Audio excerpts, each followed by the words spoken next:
2 penicillins and call me in the morning.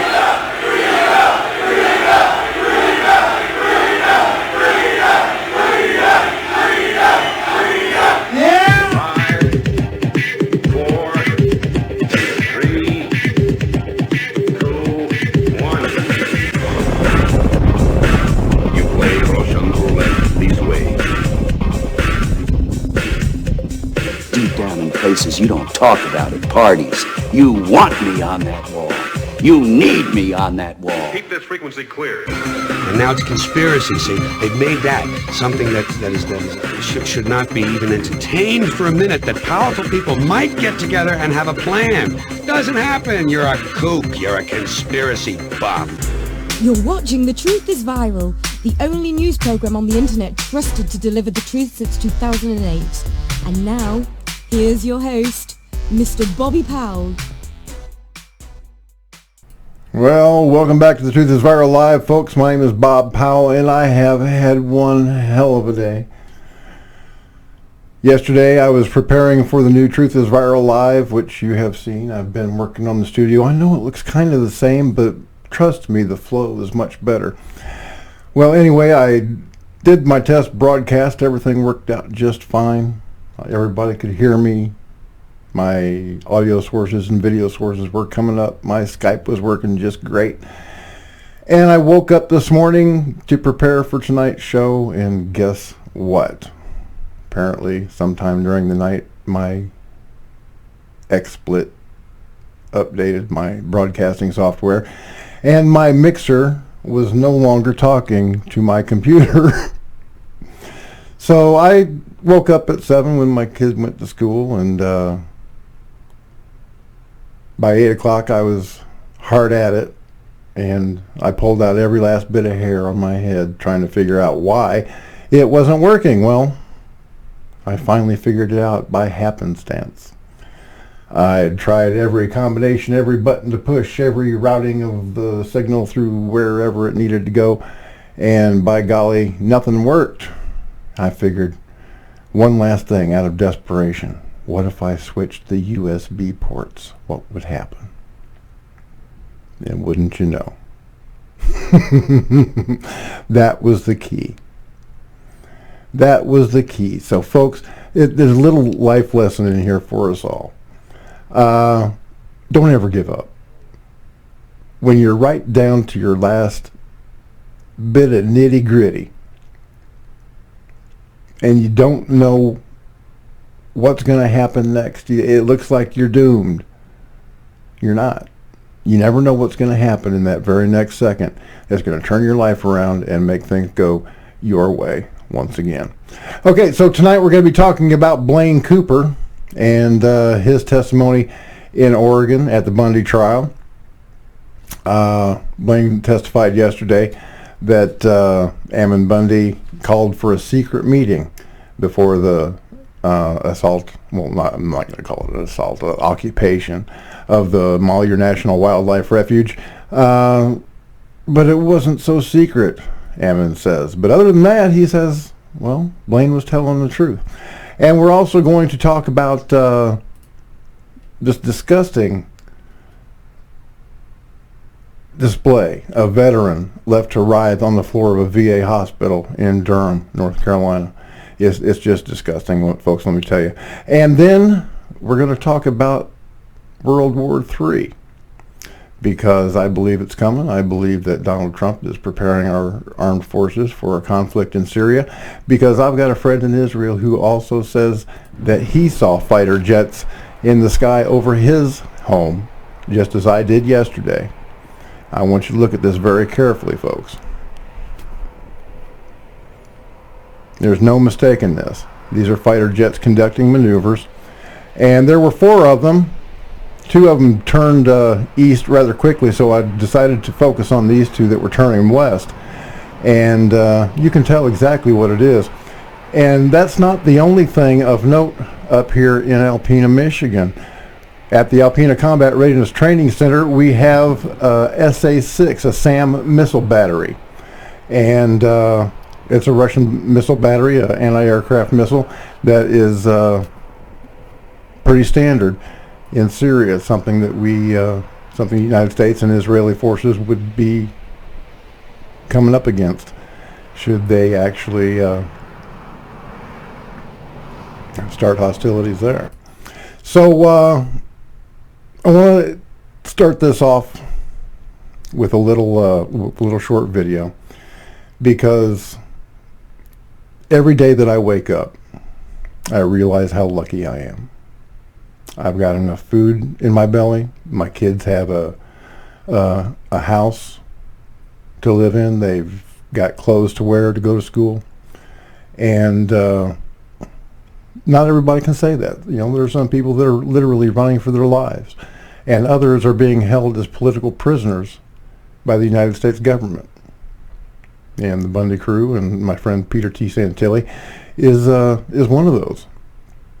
So I took the opportunity to exercise some of my freedom and dedicate it to Peter Santilli, to the Bundys, and to Lavoy Finicum, who was murdered by the Oregon State Patrol and federal agents on January 26th of last year. Now, I've been trying to get a hold of the FBI. The guy that I knew isn't talking to me anymore. Yeah, I guess he was either getting in trouble or felt that folks were getting kind of close to him. But, the investigation, the FBI lied when their snipers took the shot at Lavoy Finicum. And the investigation, according to their own internal documents, should have taken no more than 8 weeks. Well, it's been over a year since those FBI agents shot at Lavoy Finicum and then lied to the Oregon State Patrol about taking those shots, yet the Office of the Inspector General still has no comment. Well, I'm going to keep after him, and we will get a comment. But getting back to what I was saying, I wanted to exercise a bit of my freedom and dedicate it to my friends, to our friends, the patriots at the Bundy Ranch and the Malheur National Wildlife Refuge, that really did nothing wrong. They harmed nobody, never threatened to harm anybody, and I dedicated this year's polar plunge to them. Every year, well, this is my second year doing it, but Alpena has what they call a polar plunge, where they dig or cut a hole in the ice on Long Lake, Michigan, and it's part of a series of polar plunges all over the state that's sponsored by the Law Enforcement Torch Run, and the benefits go, the money raised goes to Special Olympics, and it was a really good time. Check this out. Everybody in with me today. Hey, girl. Hey, Bobby Powell as Batman. He's going to videotape it as he goes in, I guess. Oh, yeah. Underwater camera. Here we go. So paint the Bundys and Lavoy Finicum. Getting him wet.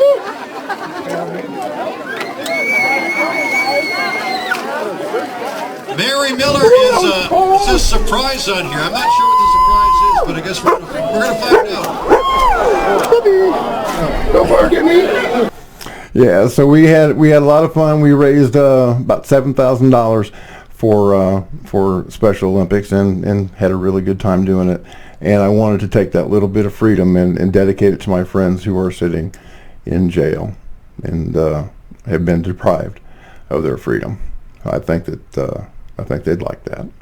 So yeah, we're going to talk tonight about Blaine Cooper, who has testified against the Bundys, and in particular Ammon Bundy, who Cooper says that Bundy called a secret meeting. Well, it wasn't so much of a secret meeting, as we'll find out. And also, Blaine, I've known Blaine for quite a while, about 3 years now.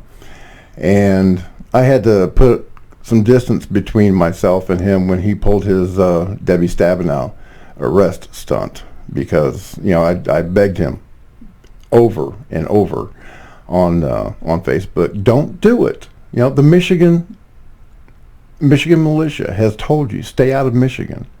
This is our problem. Miss Stabenow is our problem. And if you come to Michigan, the Michigan militia will stand in between you and Senator Stabenow. That's just the way. It's just the way it goes. And folks, this is a lesson to be learned. Don't, if you've got to stand up and fight in your own backyard. Don't be traveling around the country, sticking your nose into other people's business, because then you become the aggressor. If you are fighting a defensive battle, as the Bundys were in Nevada when the government was attacking their homes, when the ATF, well, not the ATF, but the Bureau of Land Management was sending armed mercenaries to murder their cattle and destroy their water infrastructure and assault the Bundys on their own home turf, well, then you're in the right, okay? Then you've got a right to stand up and you get the sympathy of the country. But when you step out of your own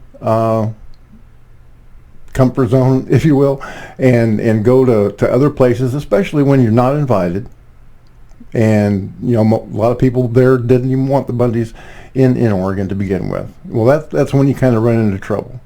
The Hammonds said, we appreciate it, but we don't want you standing up for us. And I think that's where the Bundys made their big mistake. But Blaine is a different animal than the Bundys. I know the Bundys' hearts were in the right place, and probably Blaine's was in the right place too. But he's kind of wishy-washy. He always has been. And I'm going to prove that right now by playing a recording that Jamie Spears recorded from Blaine Cooper from jail, in which he said that he would never turn against his brother patriots. Hi everyone, this is Blaine Cooper. Wanted to give you some updates of what's going on with my case here. I took a non-cooperative plea for 6 years. I could have walked out the front door, but my honor and integrity mean more to me than a life with my children. I will now spend the next 4.5 years in prison because I refuse to work with the federal government and I refuse to turn on my brothers.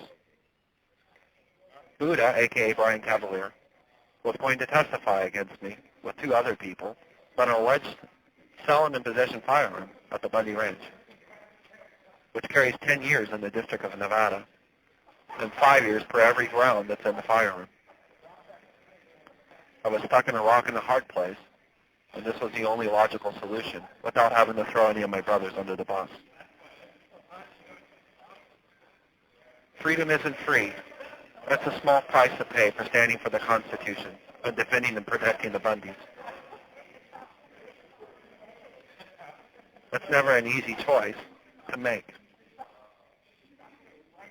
I've done what I could for my country. I stand in defiance to the end. And now I will serve my time with honor and respectably. There are a lot of people who are given the same situation would have used every opportunity they could to go home.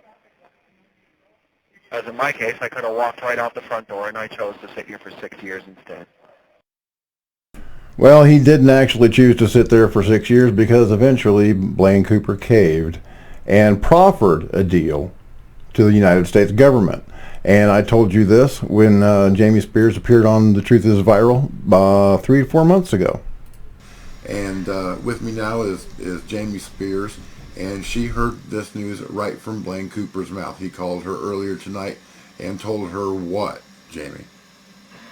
Well, he had called. I haven't spoke to him since I was in Nevada, which has been about 3 weeks now. And yesterday he called, and I had a really weird sense. I didn't really know what was happening, but he said that everyone's going to be upset with him. And I said, well, what's going on? And that's a red flag, obviously. Well, then today he called. I have 4 missed calls, I do believe. Then finally I took the call. I'm just making sure I'm accurate on that. And then finally I took the call, and he said that he just did an interview that with, I forget the gentleman's name that he said he spoke to, but he decided to proffer, and he said he had to make a choice, and it was either the Bundys or his children, and he chose his children. So then basically he's offered to cooperate with the government and testify on, against the Bundys so that he could go home and be with his family. Is that right? not exactly sure how that works. I think proffering means he tells prosecution everything he knows. It can be used against all the other guys. I want to say that I'm saddened by it. I never seen Blaine doing this, but I don't know. I'm kind of lost for words on this one, Bob. This is something that, what do I say to that? Yeah, what can you say to it, indeed? Well, Cooper, did what he said he was going to do. He testified against the Bundys in accordance to his letter to Ammon Bundy, where he wrote, "I have decided I have to do whatever I have to do to get home to my kids." And Kelly Stewart brings us the news from outside the courtroom in Oregon. Blaine did a step-by-step breakdown explaining that on December 29th, B.J. Soper, Joe O'Shaughnessy, Ammon Bundy, Jason Patrick, John Ritzheimer, and him, maybe one or two other people, met at a woman named Patty's house and had a private meeting. Sarah, we need you here. He said in that meeting that Ammon Bundy presented the option to take over the wildlife refuge and that everybody was in agreement except for B.J. Soper and Joe O'Shaughnessy, but Joe O'Shaughnessy said he would support it anyway. He then did a step-by-step breakdown of what it would look like to take over the wildlife refuge, what they would do if employees wanted to come, how they would use their arms and remove them. He's drawing on a map who went where, who was at the refuge first. He's breaking down individuals, what weapons they had. He said that Jason Patrick had an, I don't know the name, but it's the 47, AR-47, no, AK-47, that everybody else had AR-15s, and they're painting a beautiful picture that the conspiracy is what the government says it was. The story that he is telling is scary and shows that beforehand he said over and over Ammon Bundy was the leader. Ammon Bundy asked him to record. Ammon Bundy asked him to get the message out to all militia and patriots on December 29th to show up in Burns on January 2nd. He said that Mel Bundy and Brand were also there from the beginning. He described the weapon that Mel Bundy had.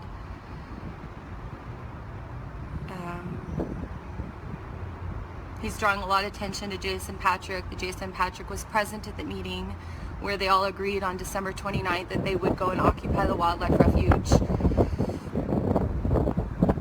and that they would use arms to keep employees from coming. He did at the beginning start by saying that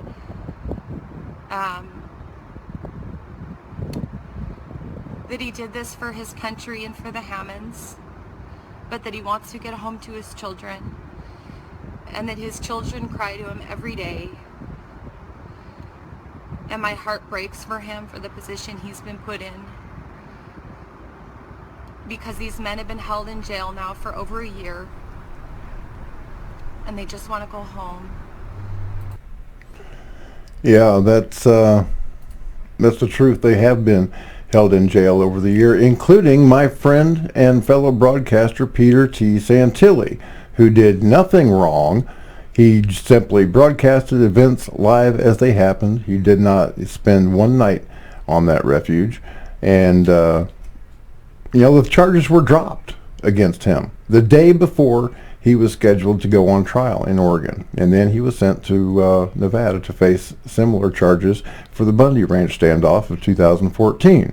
Now, Pete's going to be in the second round of Bundy defendants in Nevada, and I'm watching that trial too, and I'll keep you guys up to date as far as what's going on down there. But Cooper's testimony was problematic in several ways. Ammon Bundy the very next day said that on trial in his testimony on Tuesday, said that he confirmed that he shared his idea of taking over the refuge at a meeting at a home in Burns on 12/29/15. But he also states that it wasn't a secret meeting, as Cooper had said that it was. KUOW reports that news of a meeting to discuss the occupation of the refuge first came to light Monday when occupier Blaine Cooper testified about it as part of the government's case. Cooper said that the meeting was so secretive, Bundy had people turn off their cell phones and leave their laptops outside the building. However, on Tuesday, Bundy said that he wanted people to turn off their phones because he didn't want to be interrupted as he spoke about his research into the case of Dwight and Stephen Hammond, two Harney County ranchers that had been convicted of arson and sentenced under terrorism statutes, if you can believe it. The occupiers claimed that they had come to Oregon to oppose the Hammonds' incarceration. And Bundy said, "I then proposed going into the refuge." Both Cooper and Bundy testified that after the December 29th meeting, there was no definite plan to take over the refuge on a specific date or time. So some of what Cooper said has been verified by Ammon Bundy, some of it disputed, but there's more to come. The prosecution has arrested its case, and the defense is going to start calling witnesses.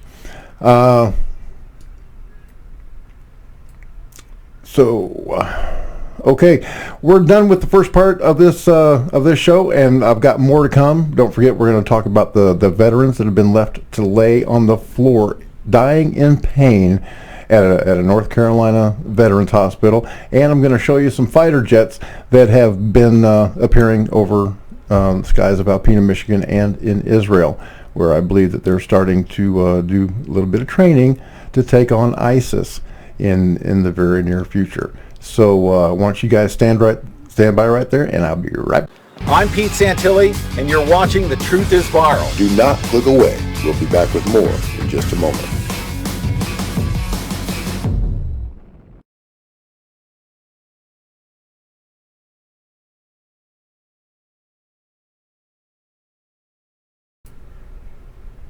Okay, that was a pretty quick commercial break, isn't it?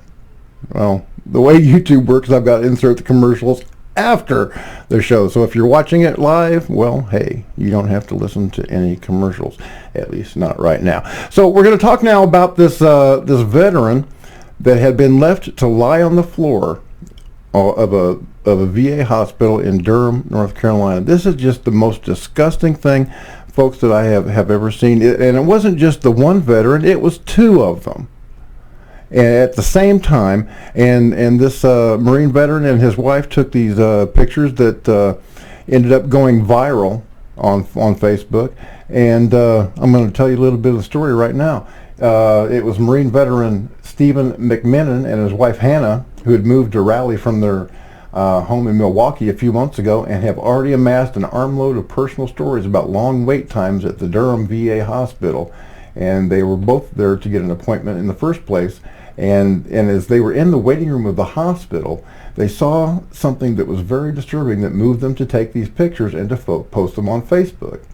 Stephen McMenamin said it was very upsetting. He and his wife said that they saw a handful of older veterans mistreated and ignored during the 7 hours that they were in the hospital, including an aged veteran in a wheelchair. McMenamin said, "We had been sitting there for quite some time, or he had been sitting there for quite some time, groaning and convulsing in pain, almost to the point where he was falling out of his wheelchair. He was visibly in pain," said his wife Hannah, "and I think that the thing with that disturbed me so much was that there were people just sitting there acting like nothing was happening, and he was sitting right in front of them, and they were not even acknowledging that it was happening. McMillan says that he and other patients were asking the staff at the hospital if there was anything they could do to make the man more comfortable, and they were repeatedly told no. After several hours, McMillan says he offered the man a wheelchair that he had been given. He sat in it for about 15 minutes until the head nurse came around and kicked him out and said he can't do that he can't be in that area.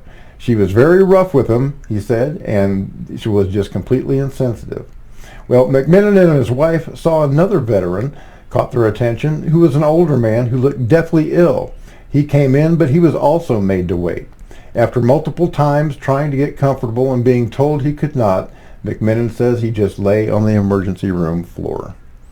He just kind of lay down, McKinnon said, and the man said, "I can't get up. I won't get up. Please, get me a blanket."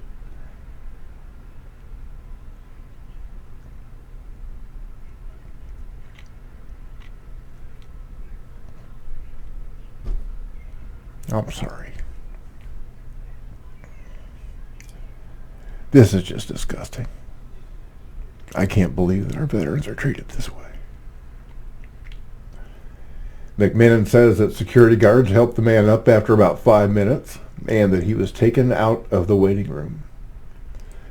It was just horrible, sitting in a room filled with people who could have been filled with people like that could have been my grandfather, Hannah said. Somebody was in that much pain and having people not even react, it seemed like. The majority of the people working there were very nice to us. They were great. It's just that you have these people that don't care, it seems. And from what I've read in the comments, this is happening all over the place. You get people that just don't care for what they're doing, and they feel like they can't be fired, so they kind of get away with it. And I think that it's unacceptable. Well, folks, I think that it's unacceptable too. In fact, I've got a show coming up with veterans that are going to be my guests, and they're going to tell their own horror stories. Veterans that have been mistreated at the VA. Veterans who have fought for this country.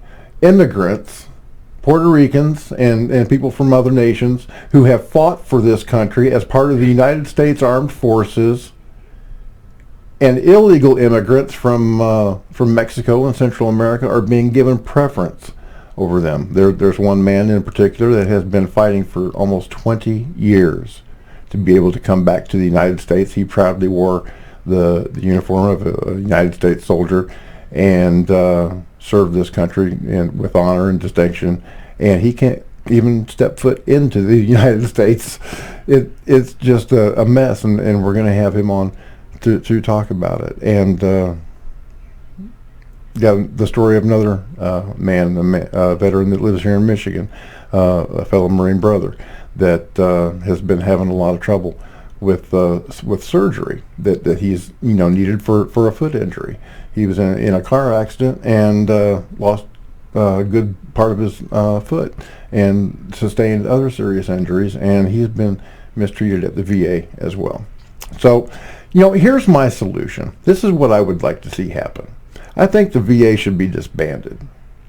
Obviously, the people that work there don't give a rat's ass about our veterans. Here's what I think should happen with the veterans once the VA closes. Every person who has ever served this country, either in the United States or on foreign battlefields, once they are discharged, they get a black card or a platinum card that is good for treatment at any hospital, civilian or any hospital they want. It should be just carte blanche. Whatever tests are needed, whatever operations are required, whatever procedures need to be done, it's done free of charge. Medicines, free of charge. If illegal immigrants can get these benefits, why can't people that have honorably served this nation? They wrote a check to this nation up to and including their very life. I think that the very least that we can do for them is to provide them free health care. 22, actually no, that number's been revised. 25 of our brothers and sisters are killing themselves every single day because they can't live with the things that they've seen. You know, no mentally healthy person wants war. Matter of fact, I think it was MacArthur that said, a soldier above all prays for peace because he knows the horror of war. So, you know, our warriors that have fought for this nation, they've had to do things. They've had to see things that mentally healthy individuals just can't process, and they need help. And damn it, I think it's incumbent upon us to see that they get it free of charge. So, let me take a drink, compose myself, and we will go to the subject of these jet airplane that the jet air fighters that have been flying over the skies of Israel and northern Michigan. You know, northern Michigan is the home of the Alpena Combat Readiness Training Center. It's the largest air combat training center east of the Mississippi, and we have our share of interesting sights from time to time. Sometimes the Air Force will acknowledge them, and sometimes they won't. I was actually told a story by one of the city's fathers. I'm not going to say who it was, but he was telling me a story a few years back that a team of Navy SEALs was inserted onto one side of the town, and their mission was to weave themselves through backyards as they go through town now. Okay, Alpena is a small little town. It's got a lot of little alleys, a lot of old houses. But their mission was to weave their way through town and capture their objective without getting caught. Folks, I'll tell you, if I saw a group of masked men in my backyard, they'd get shot. And, you know, there's been some other nasty things going on up here. For instance, they're using afterburners and having dog fights over town. That's illegal. That's not supposed to happen. And it's just happening with more and more frequency. There was an explosion here in 2012, and there were scores of reports of it on Facebook. And I spoke with Undersheriff Terry King, and he told me that he was standing in the doorway of the sheriff's department when it shook, as though there had been a minor earthquake.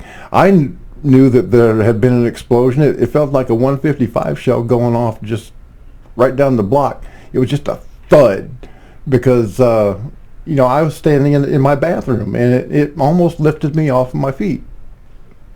And it was reported, like I said, all over town, from Presqu'Île down to Osanique and all the way out to Lachine. That's an area that covers hundreds of square miles. And all these reports on Facebook, I created a map, and right there in the smack dab center was the Alpena Combat Readiness Training Center. Well, I called, and they had no explanation. They said, well, it didn't happen here. Yeah, right. Okay, well, the other day I caught these jets flying over Alpena. There were originally 4 of them.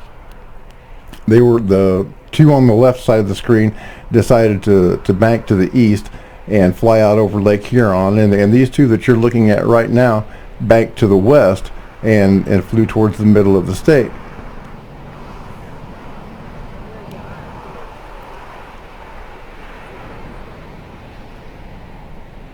So they were conducting quite a bit of air-to-air exercises and air-to-ground too, because they've got this brand new SA-6 missile launcher at the Alpena Combat Readiness Training Center, and that's the kind of missile launcher that you would expect to find in Syria. So these guys are really getting serious with their training. And having lived up here for several years, I can tell you that normally training like this only happens in the summer. This is a very rare sight to see something like this happen in wintertime.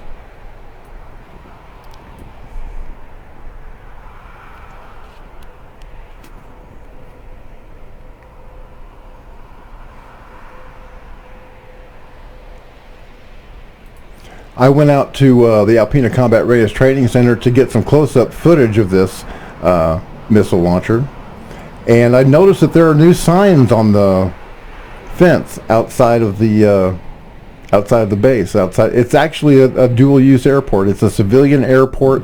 It's the Alpena County Airport as well as the ARTC, and there are these new signs on the fence that says photography of military aircraft is prohibited. Well, I don't think so. There have been 2 court cases right here in our federal circuit that have affirmed the right of anybody, especially journalists, to take photographs of anything that can be seen from a public area. And I intend to press that right. Because if I want to go out there and take pictures from the road of what's going on at the airport, I'm here to tell you that's exactly what I'm going to do. And if anybody tries to stop me, or if I get arrested, well, I'm just going to sue them like the Toledo Blade did, and I'm going to be able to finance The Truth is Viral for the next year, at least. Toledo Blade got, I think, $28,000 in damages from the federal government for arresting their photographer and reporter after they had taken pictures on the base. Okay, they were in a public section on the base, and they took these photographs, and their equipment was confiscated, and they were arrested. And when it all comes down to it, it turns out an appeals court, the federal district here in Michigan, said that that the government acted illegally, and they were awarded $28,000. And there was another case in Michigan too. I can't remember the details, but it was after a plane crash, and I believe it was the NTSB that confiscated the camera and whatnot, saying that the photographer hadn't any right to photograph the scene. Well, again, if it's in public view and you can see it from a public area, you have every right to photograph or videotape it. So I've gone to the sheriff and I've asked him, what about these signs? And I'm going to get back with him. And if I get no joy from him, well, I'll go to the county commission and I'm going to tell him straight up. If I want to go out to the Alpena Combat Readiness Training Center, the Alpena County Airport, and I want to take video of whatever planes happen to be there from a public area, from even the public viewing area, they've got these signs, photography of military aircraft is prohibited. I don't know what moron came up with the idea for that sign, but he's slated for early retirement. Or I'm going to get rich, one of the two. I don't know if $28,000 make me rich. Yeah, it would totally fund my coverage of the second Bundy trial in Nevada. And because I intend to be there to cover that trial when Pete Santilli and the Bundys go on trial in Nevada. I believe it's in March. And I'd like to be there. And the only way I'm going to be able to get there is with your help. And if you'd like to help, you can go to bobpowell.blogspot.com and hit that PayPal button and donate whatever won't put you out towards this cause. The mainstream media isn't telling the truth. They're especially in Nevada. They're slanted against the Bundys, and we've got to have some honest representation out there to tell exactly what's going on with that trial. And folks, you can count on me. I've taken down an assistant district attorney. I made my local congressman quit in shame. He was running for re-election this past year, and after my trip to Washington, asking him forcefully why he kept on supporting the National Defense Authorization Act, even though the state of Michigan has nullified the indefinite detention provisions found in sections 1021 and 1022, he resigned 3 weeks after my trip to Washington. And now we've got a good representative in the personage of General Jack Bergman, Marine Corps General, 3-star Marine Corps General, and I believe that Jack Bergman will do what's right, and he will vote no on the NDAA as long as the indefinite detention provisions are in there. But yeah, I need your help to get out to Nevada and cover this trial so that the Bundys and Pete Santilli and the rest can, get a fair shake in the media. And I'm going to keep after the FBI. I want to know why the FBI shot at Lavoy Finicum. I want to know why they lied. Matter of fact, I know why they shot at Lavoy Finicum. If there's one thing that an HRT sniper can do, it's to hit what they're aiming at. And if you look at the roof of the Bundy's or Lavoy Finicum's truck, and the angle of the shot from behind and above, it's obvious that bullet would have gone right through Ryan Bundy's head. They wanted to kill him.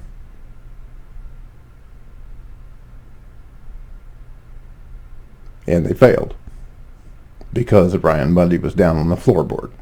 But had he been seated up, he would have been shot right through the head. I believe that a portion of that bullet is stuck in his shoulder right now. And that evidence cannot be allowed to disappear, folks. So, if you want to help, please go to bobpowell.blogspot.com and hit that PayPal button and help me get to Nevada to provide honest coverage. And also, if you can't donate monetarily, then just share The Truth is Viral. Pray for us. That is absolutely the most valuable resource that you can provide, because as I said at the beginning of the show, you never give up. There have been times when I'm saying to myself, Lord, how am I going to be able to do this? How am I going to swing it? And it's always, I think the Lord may be a little bit of a sadist because he always makes me wait till the last minute for his miracles to show up. But he's never failed me. And I thank him for that. So and I thank all of you for watching The Truth is Viral. I want to thank Deb Jordan for staying so strong while Pete's been in prison. More than a year, folks. 13 months. All he did was broadcast events live as they happen. This is nothing more than an attempt by the federal government to silence and intimidate people like Pete Santilli, people like me, who will stand up to them and bring their crimes to light. Well, they can't scare me. I'm already an unindicted co-conspirator at the Bundy Ranch. I don't know how that happened. I didn't even do anything. I was here in Michigan simply rebroadcasting Pete's streams, but somehow I became an unindicted co-conspirator. But that's okay, because I really relish the chance of getting on the stand, which that might be a possibility during Pete's trial. But I really relish the possibility of getting on the stand and telling them what I know about Special Agent Daniel P. Love. Oh yeah, that guy's a scumbag. And I can't wait to share my observations and the things that I know. So yeah, that's something to look forward to. I thank you for watching The Truth is Viral. My name is Bob Powell. Don't forget to like us on Facebook, follow us on Twitter, and subscribe to the blog at bobpowell.blogspot.com. And thank you for keeping us in your prayers. It's been a tough year, almost 2 years now, but finally getting things back on track, and we're going to have The Truth is Viral live. Hopefully, now that I've got all my bugs worked out, every weeknight at 8 p.m. So set your clocks and set your DVRs on whatever you're watching to record something else so you can watch me or whatever. The live streams will be saved on YouTube, and you can watch them at your leisure. But you're going to have to watch commercials. My name's Bob Powell, and as always, God bless, Semper Fi, and oorah. Wait, one more thing. Jake Tapper from CNN. I love this little clip. I got to play it for you. Do caca poo poo. Pee pee. Thank you for watching The Truth is Viral with your host, Bobby Powell. Make sure to follow The Apocalypse on Twitter at The Truth is Viral. Like The Truth is Viral on Facebook, and if you can, please remember to donate to the cause via PayPal at www.bobpowell.blogspot.com. Smack runner, your game is through. Smack runner, I'm talking to you.